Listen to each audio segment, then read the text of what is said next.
deserves the blame. We're going in as we get up with you, starting right now. It's Get Up. It's presented by T-Mobile, and it's as good as it gets. Dan, RC, Rex, ready to roll. Waste no time. Roll it. Sunday Night Football last night. You can't ask for more. It's Aaron Rodgers back where it all began for him. He's a Northern California kid, taking on the 49ers. What a game. Packers up 3-0 in the first. Davante Adams. I just love the motion. They see man coverage. They go Adams from out, in, back out. The defender goes over the top. He gets left behind. Easy touchdown. 17-0 Niners before the half. Trey Lance. I love the play call by Kyle Shanahan. Follow Big 71. Trey Lance as the ball carrier to the perimeter. 17-7 at the break. Middle of the third. Third and goal. This one's Brandon Ayuk. That's a really nice play by Jimmy G. He gets all out pressure. Ayuk pushes up, out, and back to him. Just throw it to his helmet. 17-14, fourth quarter. Green Bay looking to respond. This throw defies description. Don't do it. This throw is gross. It is a gross throw. To get it up over that corner's fingers, it has to be absolutely perfect. You can't throw it any better. I have been there before. It is absolutely gross, and it makes you feel gross for a week. Green Bay now up 24-21. Rodgers, Adams, avert your eyes. It's a bad hit. Yeah, Greeny, this is one of those moments when you see the hit and you see 17 on the ground. All you're thinking is, Adams, get up. Please, that's a bang-bang violent play in football, and you're just hoping he's going to be okay. He was. He would stay in the game. After a field goal, Niners down 6. Another chance for Garoppolo. Now he's working the middle of the field. Yeah, I love the play call. This is a really good kind of coverage beater. He gets that backside defender singled up. Juszczyk crosses face, touchdown. Too fast. Yeah, say it with us. Too fast. They left. Other team didn't. Period, point blank. And the thing is, it started from the beginning. His first throw was a slot fade to Alan Lazard, and it was absolutely perfect. Yeah. And I text the group chat, and I was like, oh yeah, he back on that Aaron Rodgers pinpoint accurate type stuff now. And then you watch, there's a post later on to MVS, and now he's making these throws all around the field, and he's absolutely dicing the San Francisco 49ers up. But listen, I know DeMeco Ryans. DeMeco Ryans is a good man. DeMeco Ryans doesn't deserve what he got yesterday. But sometimes that's what happens when you play against Aaron Rodgers. And Aaron Rodgers was focused. Aaron Rodgers was determined. And when he gets like that, there is nothing you can do to him. Also, the type of energy that he showed football player energy, not quarterback energy, not MVP energy. Football player energy. He was excited. He felt like he had made plays to give his team an opportunity to win. It wasn't routine for Aaron Rodgers. And that's the Aaron Rodgers you want to get if you're Matt LaFleur. And boy, when you get him, you have something. Yes, any and all questions about how bought in he is to this season certainly seem like they're distantly in the rear view mirror. Before we get into anything deeper than that, just Rodgers last night as a defensive guy. Come on. No, it's ridiculous. And that's the thing. You can't. I don't care how great a coverage, you cannot defend the perfectly thrown ball. And we saw it time and time again. By the way, he's done it how many times in his career? But the one that absolutely blows me away was the one at the end of the game when he throws over Fred Warner. You can't have better coverage. Like, it's impossible. But he does the impossible. But I'll say this, Greeny, the thing that about this football team, are they ready to go, back to the NFC Championship? Aaron Rodgers goes nuts. And look, this guy makes everybody. I mean, this head coach has been he's one of 6 head coaches that had been to back-to-back championship games. All right, to start his head coaching career. Right, you're another one of them. Well, yes, I am. And you know what's funny? He's got a damn Hall of Fame quarterback. You did not. Please, if I had one please, that streak could keep going. But here's the thing that kills me. This guy makes everybody so much better. Like, the defense has never been championship level, but they get there. He's so darn good, it's sick. What was the word you used to describe Aaron Rodgers to me before the show? He's a wizard. He's a wizard with the football. And that being said, the reason the Packers win the game is because they were ready for the moment and the 49ers weren't. This game was over the moment 1 second, you take another 12 seconds off. Now Rodgers gets the ball, throws this completion to Davante Adams. This is obviously perfect. That throw is, again, almost impossible to complete. The next one is even better. This 3rd and 10 completion. Now watch. Davante Adams. RC, you know this.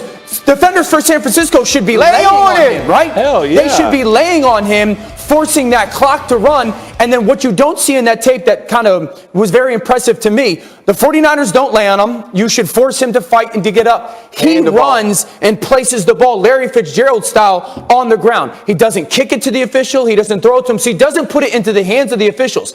That team was prepped for the moment. Green Bay was. San Francisco left too much time to their own accord. It's not about being prepped for the moment. You heard what Aaron Rodgers said. My thought process about having guys. The reason Rex comes on here and he talks about the Bill Belichick's having quarterbacks and Matt LaFleur having quarterbacks is because when you got one of those dudes, it's different. Here's the other thing I think about San Francisco scoring early. It's like a basketball player, right? The reason Michael Jordan could hold the ball from 26 and shoot it because you felt like one shot was enough. Another team tries to play 2 for 1. San Francisco was playing 2 for 1 because their dude ain't Michael Jordan. So that's where a fantastic Sunday in the NFL ended. Now let's start working our range.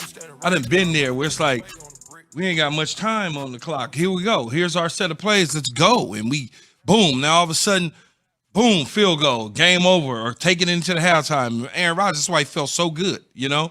He knew. Yeah, Bam. I would think the feeling when it's all said and done is just like, Well, you already know. I told all y'all that I was going to be just fine, and this game just proved it. Well, automatically, you know when you put the kicker in that position, he's going to make the kick. You know certain The stuff. momentum is going with you. He's feeling good. And we've done this a million times in practice where it's like situational football. 2-minute drill, we got 30 seconds, 2 minutes, 7 we got seconds. 37. Yeah, here we go. Max Cafe XQ. You're the X. Get it down. Put the foot down. Run a dig like Adams did. Catch it, fall on the ground, and then here we go. We off and running. All guests on the Goodyear hotline were asking on the Dr. Pepper call-in line, what was the biggest surprise of Week 3 and why?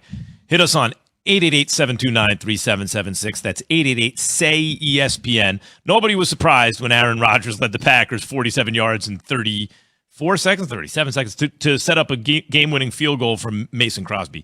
But listen, you heard Key just say, man, it feels good, like you're reliving the days. Like that's why it feels so good.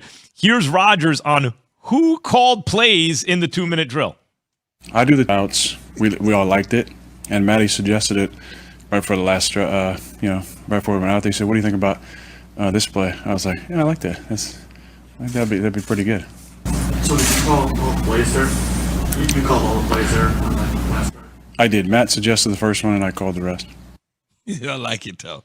I called the plays in the 2-minute drill just in case y'all wanted to know who's responsible for us winning the game. That's the point. I called the plays, period. And if y'all don't like it, so damn what? Well, when there are things that go wrong, he just kind of alludes to, the play calling, some things have been off.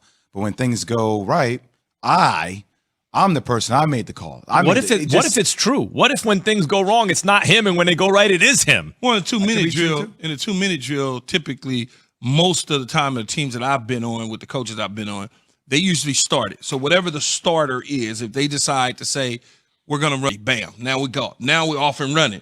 Now all of a sudden things are moving so fast.